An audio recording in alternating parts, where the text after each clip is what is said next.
Well, tonight as Debby continues to impact the Midlands, those in low-lying areas are doing what they can to prevent their homes from being flooded. But what happens if the water still gets through? Our Chris English decided to find out. It's been a wet week across the Midlands and the rains aren't over yet. As folks prepare for the most severe impacts from Debby, we wanted to know, if you do suffer from flood damage, what happens next? As I started driving, the water was up to my bumper. I hit a dip before I got to the parking lot at Wells Fargo. It just stalled, just killed the engine right there.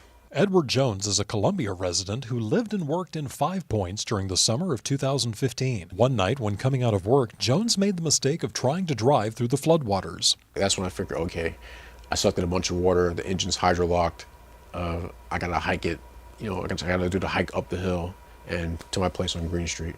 When floodwaters enter your engine, it's an automatic trip to the mechanic. But what happens when that same water comes pouring into your home? Usually we see a lot of groundwater going into low-lying slabs, basements, but typically it's from above, whether it's wind-driven rain, trees on houses. If you do come across water in your basement, or if you see water on the floor and it's a little bit higher than let's say a foot, I would not go in there. I would avoid it because there is always a power that will run, and depending on the age of your home, those wires could be potentially underneath that water. Zach Wilkerson with ServPro of the Midlands says when damage occurs, the first priority is to stop the water.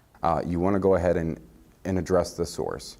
So if you have water that's dripping inside of your house, you want to get it tarped up. If you have a tree that's on the house, you want to get the tree removed and then tarped. So you really want to try to prevent the water from continuously coming into your house. Contacting a restoration company after damage occurs can get your home dried out, repaired, and back to normal quickly. And if you have flood insurance, they can even work directly with those companies so you don't have to. But if it's a cleanup, water extraction, removal of damage, debris, things of that nature, we'll take care of that. Typically, we will set equipment to start the drying process, and then we come back every day or every other day, depending on the severity of the damage.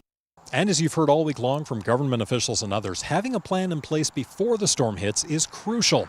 Remember, if you suffer water damage from Debby, the best thing to do once it's safe is to take the necessary steps to stop the water coming in and call a restoration company immediately.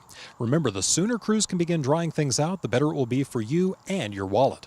Reporting in Columbia, Chris English, News 19, WLTX. Well, we have some video.